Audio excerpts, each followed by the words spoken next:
সকল প্রশংসা সর্বশক্তিমান আল্লাহর। আন্তর্জাতিক ক্রিকেট থেকে অবসরের সিদ্ধান্ত নিয়েছি আমি। এই ফেসবুক স্ট্যাটাসের মাধ্যমে ১.৫ যুগের ক্যারিয়ারের ইতি টানলেন মাহমুদুল্লাহ রিয়াদ। আন্তর্জাতিক ক্রিকেট থেকে মুশফিকুর রহিমের বিদায়ের এক সপ্তাহ না পেরোতে আরেকটি অবসরের ঘটনা টাইগার ক্রিকেটে। চ্যাম্পিয়ন্স ট্রফির পর সিনিয়র ২ ক্রিকেটার ওয়ানডে ছাড়বেন এমনটা অনুমেয়ই ছিল। মাহমুদুল্লাহ টেস্ট ও টি-20 ছেড়ে দিয়েছিলেন অনেক আগেই। এবার ওয়ানডে দিয়ে শেষ হলো আন্তর্জাতিক ক্রিকেটে তার বর্ণিল অধ্যায়। সামাজিক মাধ্যমে বুধবার রাতে নিজের সিদ্ধান্তের কথা জানান ৩৯ বছর বয়সী এই ক্রিকেটার। সতীর্থ, কোচ, ভক্তদের ধন্যবাদ জানান। পরিবারের অভিভাবকদের, বিশেষ করে বড় ভাই ইমদাদুল্লাহর অবদানের কথাও ফেসবুক স্ট্যাটাসে বিশেষভাবে উল্লেখ করেন মাহমুদুল্লাহ।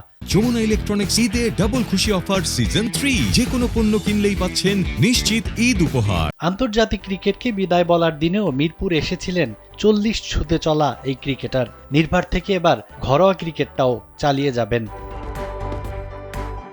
২০০৭ সালে জুলাইয়ে কলম্বোয় শ্রীলঙ্কার বিপক্ষে ওয়ানডে দিয়ে শুরু আন্তর্জাতিক ক্যারিয়ার। ১৮ বছরের পথচলায় ২৩৯টি ওয়ানডে খেলে ৫,৫০০-এর বেশি রান করেছেন মাহমুদুল্লাহ। ওয়ানডে বিশ্বকাপে বাংলাদেশের প্রথম সেঞ্চুরিয়ানও এই ক্রিকেটার।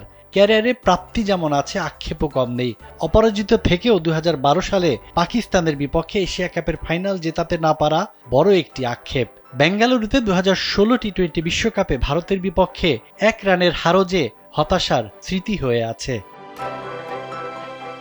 সাজ্জাদ খান, কালবেলা।